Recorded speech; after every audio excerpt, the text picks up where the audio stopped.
Hi, everyone. Welcome back to the Social Hotelier podcast with me, Sam-Erik.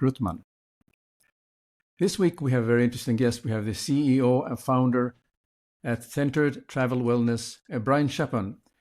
Brian Chappon is a seasoned traveler and a visionary in the world of global entrepreneurship. From his humble beginnings in disaster relief work to his strategic leadership in capital markets, Brian has traversed diverse landscapes, both literal and figurative.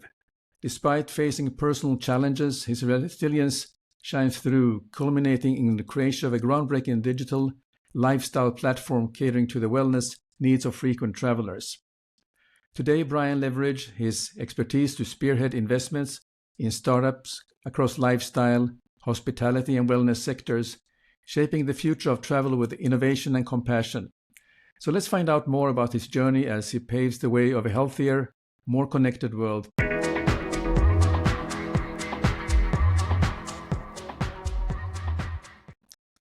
Welcome, Brian, and thanks for joining us today.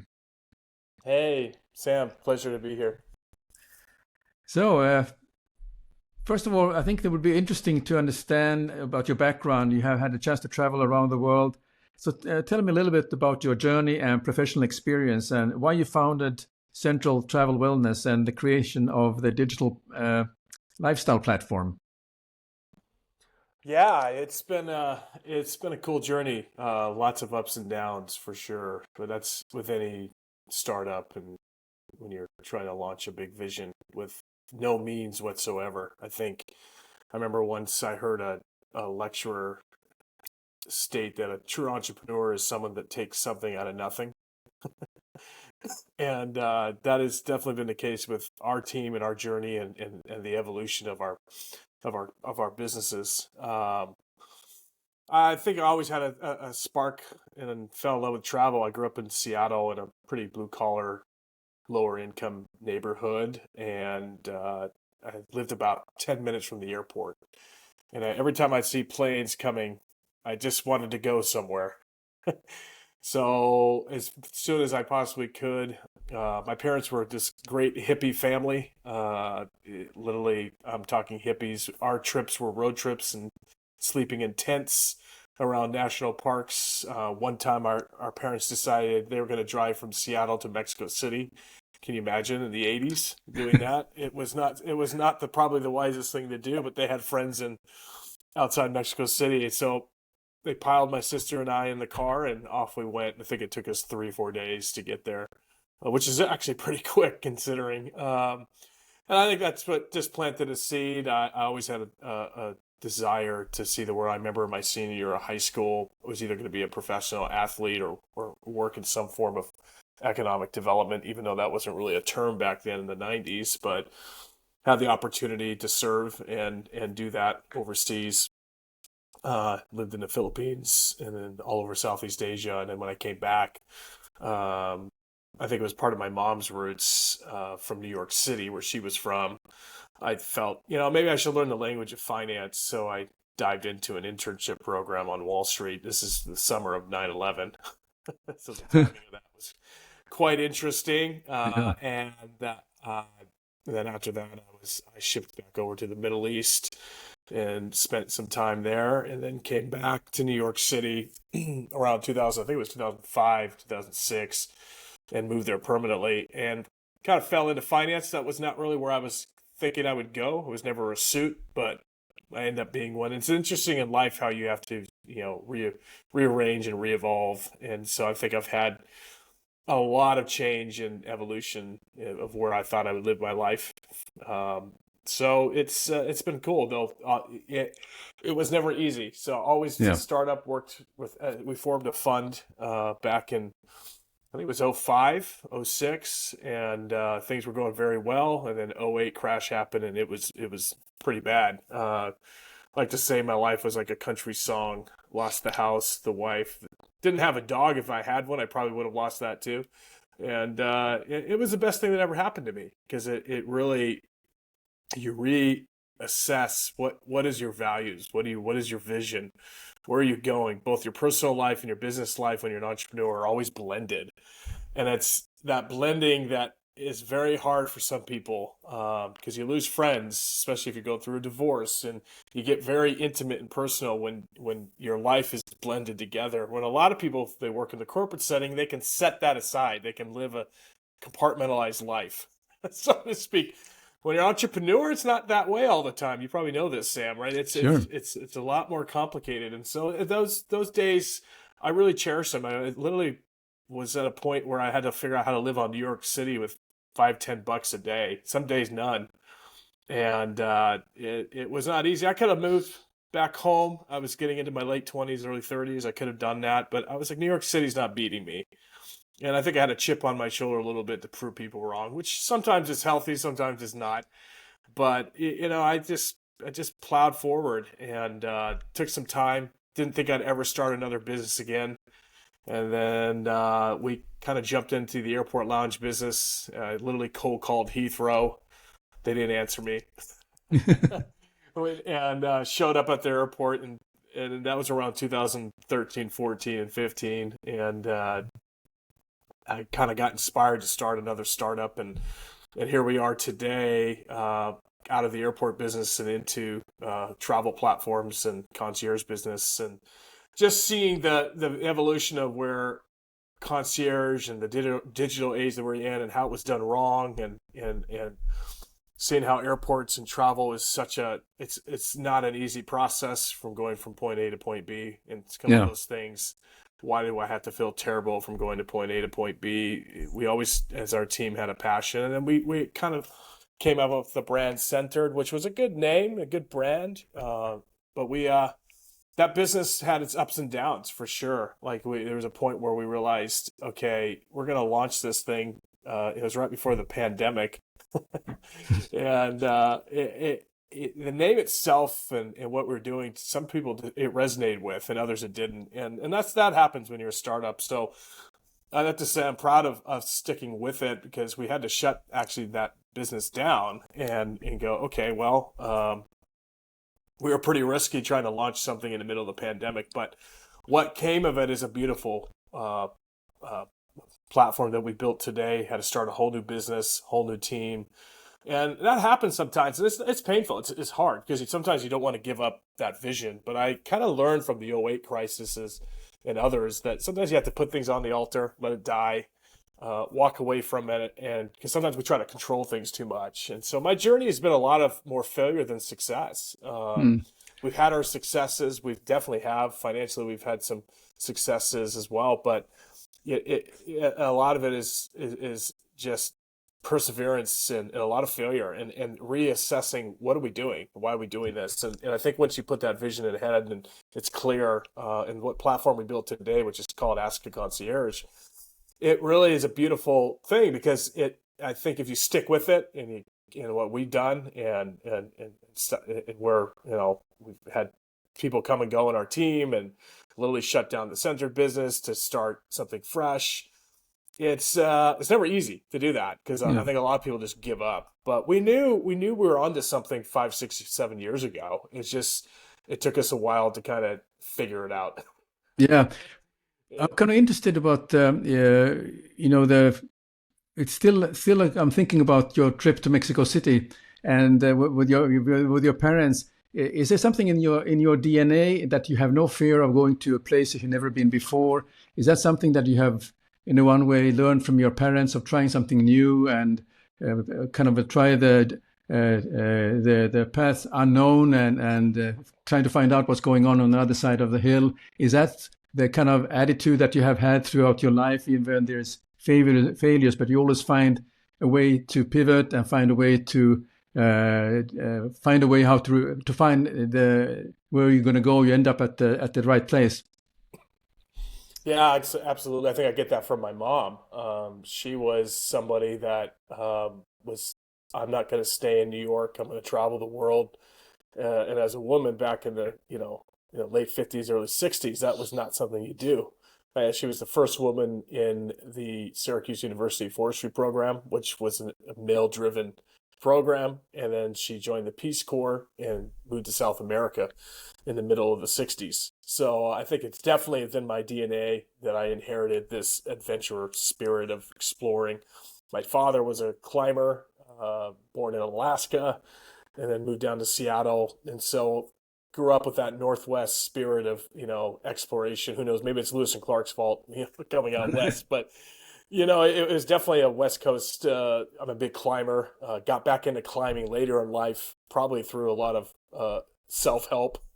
Yeah, yeah. And climbed a bunch of mountains and focused. That was a good way, and ran a bunch of marathons to kind of get through that stress of failure and refocus. But yeah, I think that Mexico City trip was definitely something that probably planted a seed in me Sure. to travel the world, go to dangerous places. Yeah, sure. I mean, I think the problem with people like me is sometimes we don't even think it's that dangerous. And I think you're very self-aware of your surroundings, of course, and you have your training and so on. But I think there's just this, and that can be dangerous too. But it just a sense of adventure and that spirit definitely came from my mom, especially. Yeah. But I think in this kind of travel, because I can relate to what you are talking about, is that you have your antennas out and you're kind of observing your surroundings all the time, and you're sensing, is this going to be okay? Do I have to do something else? I mean, this is what I have also experienced through the places I've been traveling and so on. I haven't had, I had some adventurous life, but more on the always work related mostly. I mean, since I've started my career in hospitality, but when I went to a new place, I was just very curious, and I wanted to learn everything I could about the place and see what good I can learn from that, and then kind of expand on with my experience. But I'm actually interested, but sort of maybe some pivotal moments you already talk about, or key learnings from your journey, how your service that you're doing now has been accepted by travelers. If you transition to what you're doing today and the kind of business you're doing, what are some kind of key learnings from your journey, or what you call failures, but and successes that now is part of that program that you're doing for the travelers? Yeah, I think building something for yourself is always so important. I know for myself that I really wanted to build something that was for me, right? If I'm going to use this, you assume other people were, and that's not always the case with product building, right? Sometimes you think, well, everyone does this, but I do think what we learned over the last 5, 6 years was, you know, there's a product fit at times, especially with adding wellness at the center of your travel. But sometimes you can be too soon, too early. And I think in a lot of cases in my career, good or bad, is I think I've always been more of a trailblazer, thinking ahead. So it's product timing. And so one thing I've learned is the hard way probably is sometimes being the first isn't the best, but knowing the timing. It's like selling a business. When is the right time? Is everything. It's like riding a wave.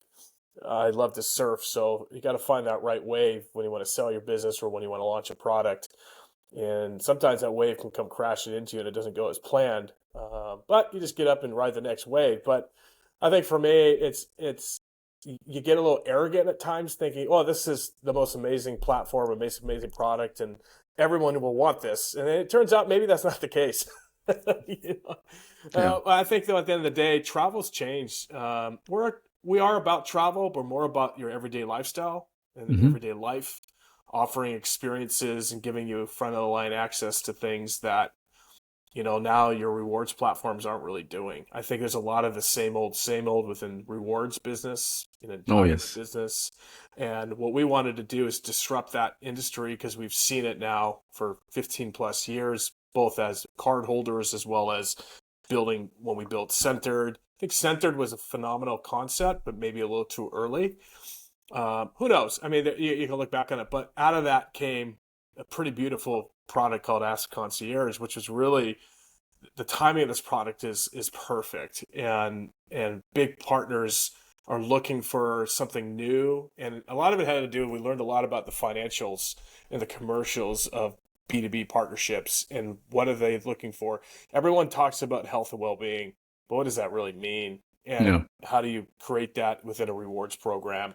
So as concierge comes from a lot of failure, a lot of pain, a lot of fun at the same time, and I think it's really a building block of what we've learned what not to do in regards to listening to customers. But also, we have two customers.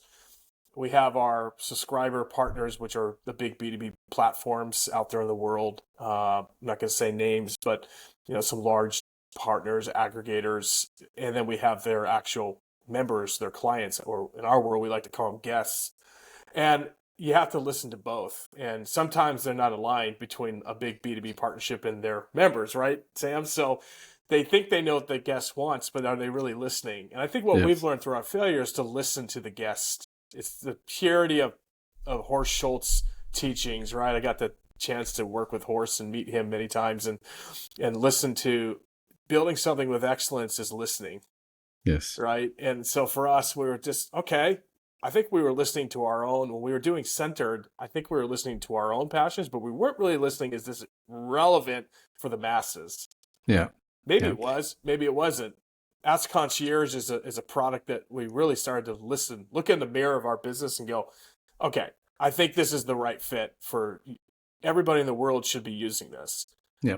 Who do you work with in terms of the hospitality aspects? Have you partnered with someone who brings, let's say, the hospitality expertise into that equation, or how do you operate?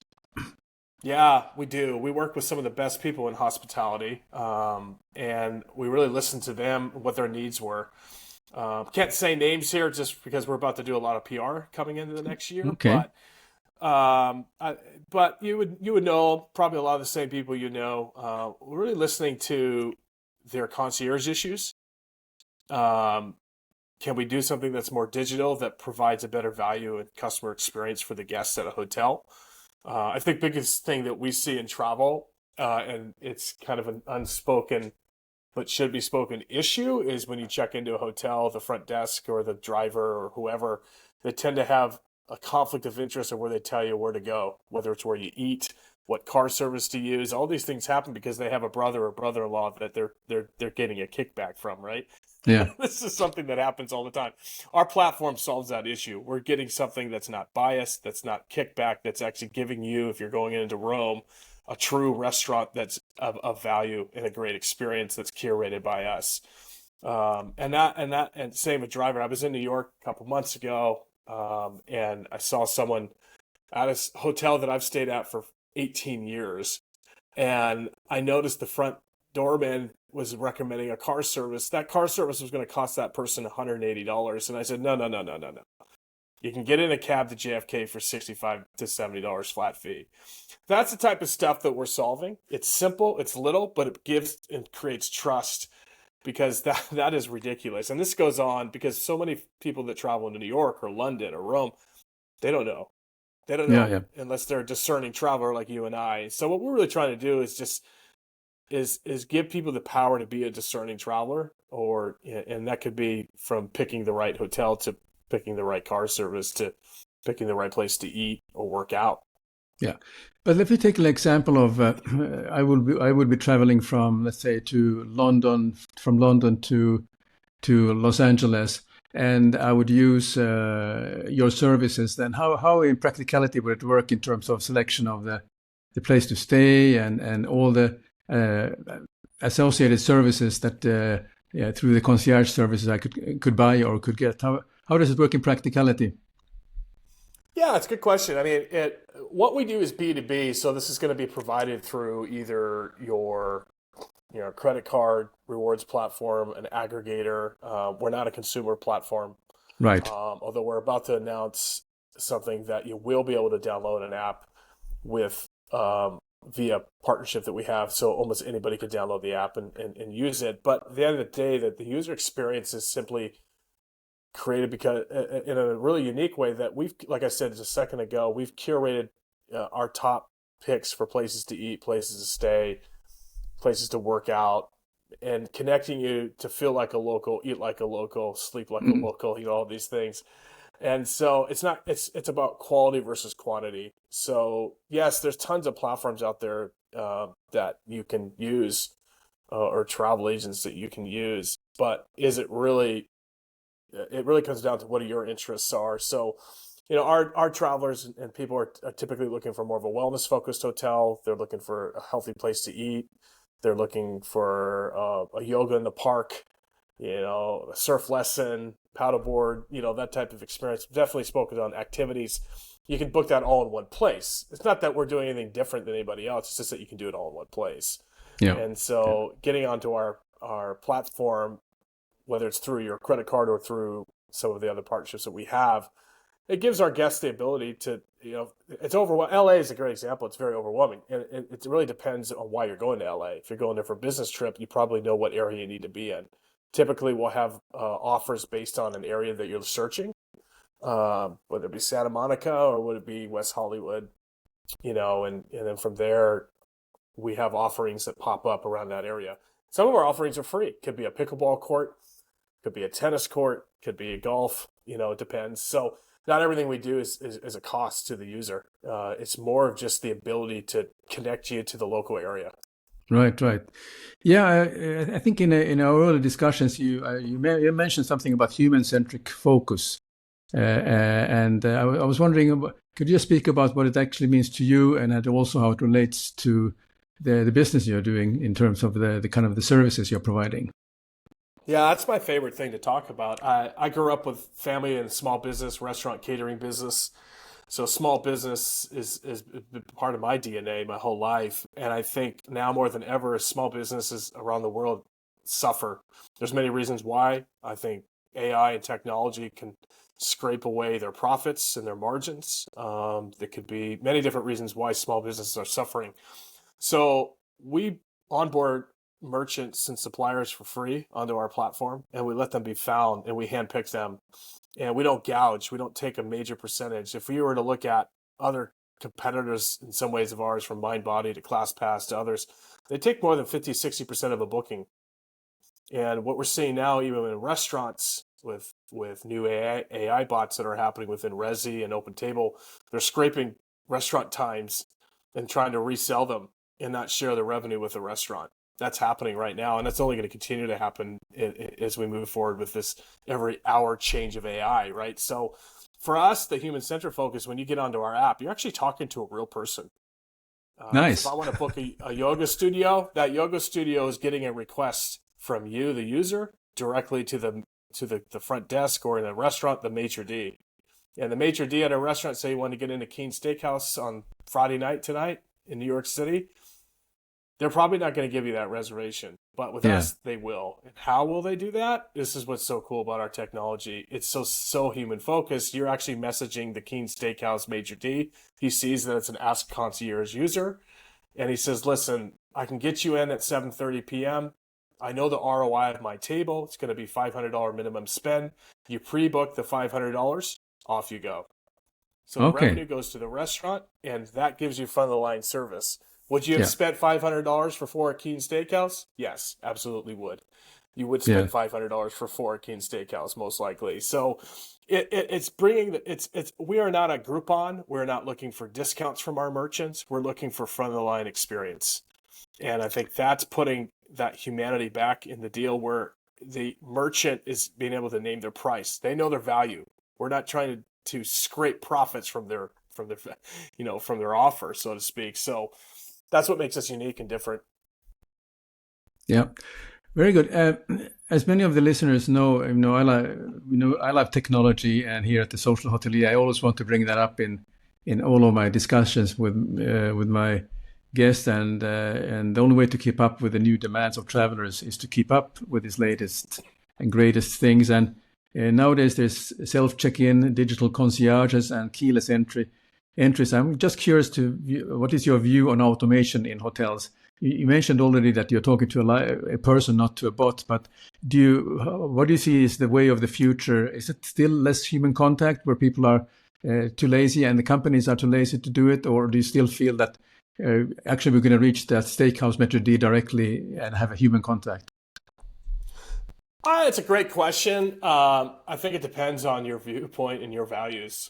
Yeah. Honestly, because I think every demographic and audience, from baby boomers on to this younger generation, there's one thing you can't replace, and that's the ability of creating trust through human contact. Yep. One thing the pandemic showed us is that human contact is so important. Why is the event businesses blowing up right now. Everywhere you go in every city I've traveled to, and I travel a lot, is events after events after events because they're trying to reconnect with their teams. They're trying to reconnect with their clients. They're trying to reconnect with their friends, and they're doing it all at once. So I think when it comes to technology and concierge and access, I don't have a problem with a digital room key. That's pretty cool. I mean, we're actually talking the other day about adding that within the app when you do check into the hotel, and that's a partnership with hotel chains to do that. So our people could just book the hotel and get their room key right there. That's cool. I think when it comes down to curating experiences, human focused offerings will never really it really doesn't matter unless it's something that is important to you. Meaning, like, you might not know the best yoga studio, so if you go on a Google search or if an AI bot tells you that's where you should go, it doesn't mean it's the right place to go. And that's where we have to do the work on our side to onboard brands and make sure it's at the level of excellence that it should be.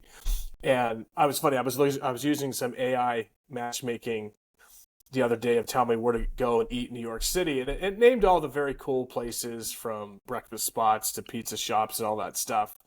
But what happens is that can get diluted really quickly. The experience, it doesn't mean that's the best place. Just because AI tells you, it doesn't mean it is. So I think it'll be interesting to see, where that goes. But data Yeah, right now, AI is showing some interesting data, but there will be a bias nature, like a Google search payment, right? That'll happen with AI. It has to. sure.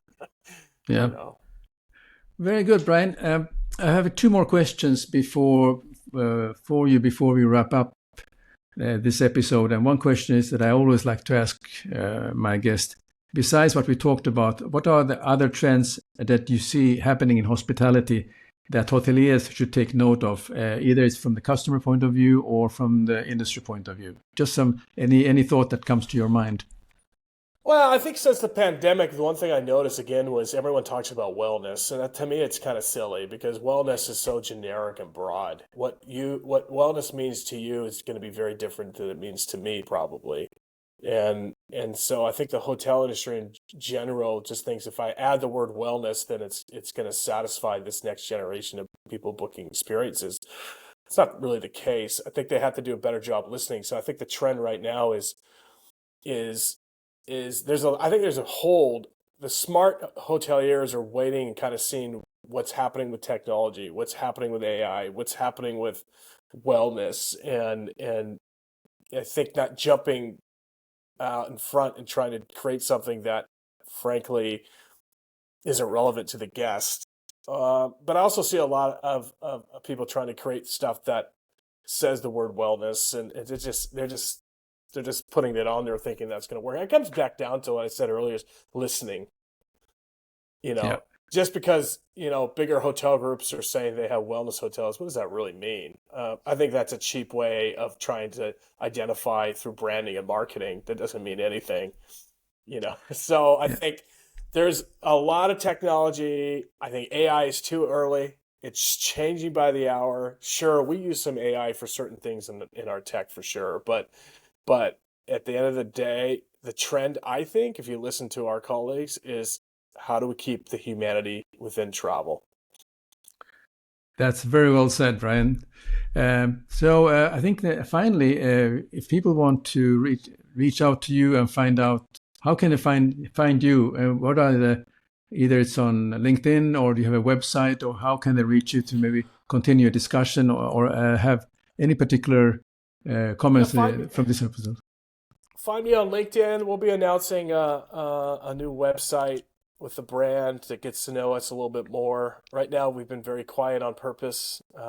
It's just working with our partners. But yeah, you can find me on LinkedIn at Brian Chappon, Chappon. I'd be happy to talk to anybody. I apologize that my connection limit is. I guess I've exceeded it with LinkedIn. Didn't know that was a thing until a couple weeks ago. So if you try to connect with me, just message me. Very good. Well, Brian, I appreciate you joining today's episode. So thanks for all your fantastic insights.